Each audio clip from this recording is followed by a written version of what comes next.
একজন রাজা স্বপ্ন যোগে দেখলেন যে তার 32টা দাঁত ভেঙে গেছে। ঘুম ভাঙার পরে তিনি রাজ সিংহাসনে বসলেন এবং বললেন, জ্যোতিষীদের ডাকলেন। তো অনেক জ্যোতিষী আসলেন। আসার পরে সব জ্যোতিষীদের ভিতরে যাচাই বাছাই করে 2জন জ্যোতিষীকে তার সামনে রাখলেন। রাখার পরে একজন জ্যোতিষী বলতেছেন, মহারাজ, আপনি যে স্বপ্ন দেখেছেন 32টা দাঁত আপনার ভেঙে গেছে, তার মানে আপনার যত আত্মীয় স্বজন আছে সবাই মারা যাবে। এই কথা শোনার পরে রাজার মেজাজ গরম হয়ে গেছে। রাজা কি করলেন? ওই জ্যোতিষীকে মেরে ফেললেন। তো দ্বিতীয় যে জ্যোতিষী ছিল তাকে বললেন যে আমি যে 32টা দাঁত ভেঙে গেছে স্বপ্ন যুগে দেখলাম, তার তাবির কি? তখন তিনি বললেন, রাজা, আপনি অনেক বছর হায়াত পাবেন, আপনি অনেক বছর হায়াত পাবেন। তো আপনার হায়াত এত দীর্ঘ হবে যে সেই পর্যন্ত আপনার অনেক আত্মীয় স্বজনই বেঁচে থাকবে না, তার আগে তারা মারা যাবে। দুইটা কথা কিন্তু সেম। প্রথম জ্যোতিষী যেটা বললেন যে আপনার সকল আত্মীয় স্বজন মারা যাবে, সেটা আপনি দেখবেন, ঠিক। দ্বিতীয় জ্যোতিষী যেটা বললেন সেটাও ঠিক, কিন্তু প্রথম জ্যোতিষীকে কেন কতল করা হইল? সে গুছিয়ে বলতে পারে না।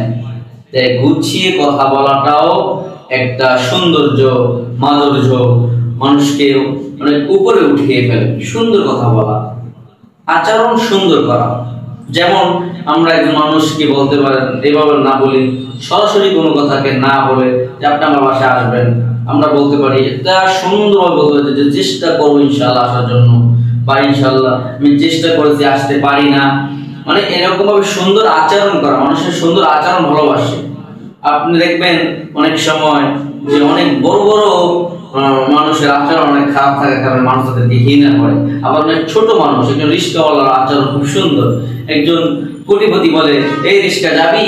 আর একজন রিস্কাওয়ালা মামা বলে যে যাবেন কোথায়? মানে সে খুব সুন্দরভাবে আচরণ করছে। এই আচরণের কারণে মানুষ অনেক সময় অনেক উপরে উঠে যায়। এই জন্য আচরণ সুন্দর করা। এমন না বড় আলেম হয়ে গেছেন আপনি বড় রাজনীতিবিদ হয়ে গেছেন, এই জন্য আপনার আচরণ খারাপ হতে পারে না। আপনার আচরণকে সুন্দর করতে হবে। আপনি যখনই আপনার আচরণকে সুন্দর করবেন, সিরাত এবং সুরত, সিরাত আপনাকে কায়েম করতে হবে, সুরত আপনার পাল্টাতে হবে। ঠিক আছে? এই জন্য সব সময় আমরা আমাদের জীবনকে সুন্দরভাবে, যেমন আমরা সুন্দর পোশাক পরি আমাদেরকে সুন্দর দেখানোর জন্য, আমরা সেরকম ভাবে আচরণটাকে যদি সুন্দর করতে পারি, এই সুন্দর আচরণ যদি আমরা করি, তাহলে দেখবেন একটা সময় আপনাকে সবাই ভালোবাসবে, আপনার কথাটা কদর থাকবে। আর আপনার আচরণ যখন খেটখেটে হয়ে যাবে, মানুষ আপনাকে ঘৃণা করবে। হয়তো বা সামনে আপনার ক্ষমতা থাকার কারণে মানুষ আপনাকে ভালোবাসতে পারে, আপনাকে মহাব্বত করতে পারে, কিন্তু যখন সে আপনি কোথাও মানে গোপনে গোপনে তারা আপনাকে ঘৃণা করবে। আপনি যখন মারা যাবেন তখন তারা সুক্রিয়া আদায় করবে যে মানুষের ব্যবহার ভালো ছিল না, আচরণ ভালো ছিল না। আপনি যখন আচরণ ভালো করবেন, মানুষ আপনাকে ভালোবাসবে, মহাব্বত করবে।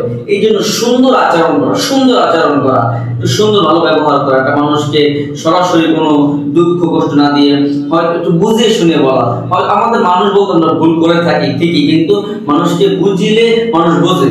মানুষকে যখন আপনি বোঝাতে সক্ষম হবেন, তখন সে বুঝে যাবে। এই জন্য আচরণ দিয়ে মানুষকে আপনি জয় করতে পারবেন। যেমন ভালো, আমরা একটা কথা প্রবাদ জানি যে মানুষ যুদ্ধ করে দেশ জয় করতে পারে, কিন্তু ভালোবাসা জয় করতে পারে না। কিন্তু ভালোবাসা জয় করতে হয় কথা দিয়ে। মানুষ এই কথা দিয়ে, যে মুখের যে জবানটা, এই জবানটা দিয়ে একটা অপবিত্র মানুষ পবিত্র হয়ে আমাদের স্ত্রী হয়ে থাকে।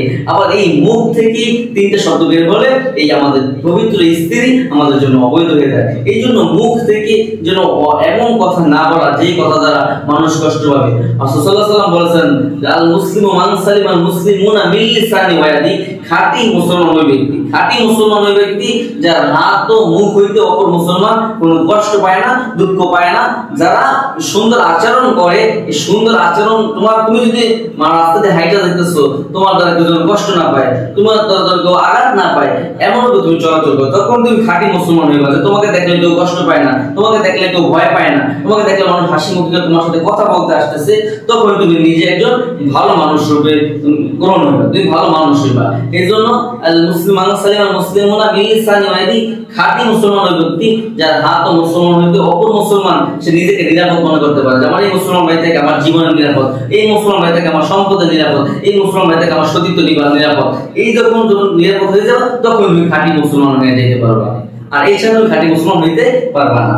এই জন্য সবসময় আমাদেরকে খাঁটি মুসলমান হইয়া গড়ে যেতে হবে। আর যদি খাঁটি, আমরা কিন্তু ভেজাল আর খাঁটি সবসময় বলি যে ভাই খাঁটি দই আছে কিনা, খাঁটি মধু আছে কিনা, এই খাঁটি জিনিসটাকে আমরা পর্দানা দিয়ে থাকি। অথচ আমরা খাঁটি মুসলমান নিজেকে আমরা করতে পারি না, আমরা নিজেকে নিজে খাঁটি করতে পারতেছি না, আমরা নিজেকে নিজে মানে মূল্যায়ন করতেছি না। এই জন্য আমরা খাঁটি তেল, খাঁটি জিনিসটাকে আমরা খুঁজে বের করছি, খাঁটি মানুষ আমরা হইতেছি না। আমরা সবসময় চেষ্টা করবো নিজেকে খাঁটি করে তোলার জন্য। আর যখন আমরা খাঁটি করে তুলবো, আল্লাহ সাল্লাল্লাহু আলাইহি ওয়াসাল্লাম বলছেন যে মান নাবিয়্যিন সিদ্দিকিন শুহাদা সালিহিন, আমরা তখন নবীদের সাথে সিদ্দিকিনের সাথে সত্যবাদী হওয়ার কারণে, আচরণ ভালো থাকার কারণে তাদের সাথে আমরা জান্নাতে প্রবেশ করে থাকবো। তাই আল্লাহ তাআলা আমাদের সবাইকে এই সঠিক বুঝ দান করুক এবং সঠিক নিয়মে জীবন যাপন করার তৌফিক দান করুক। ওয়া আখিরু দাওয়ানা আলহামদুলিল্লাহি রাব্বিল আলামিন। আসসালামু আলাইকুম ওয়া রাহমাতুল্লাহি ওয়া বারাকাতুহু।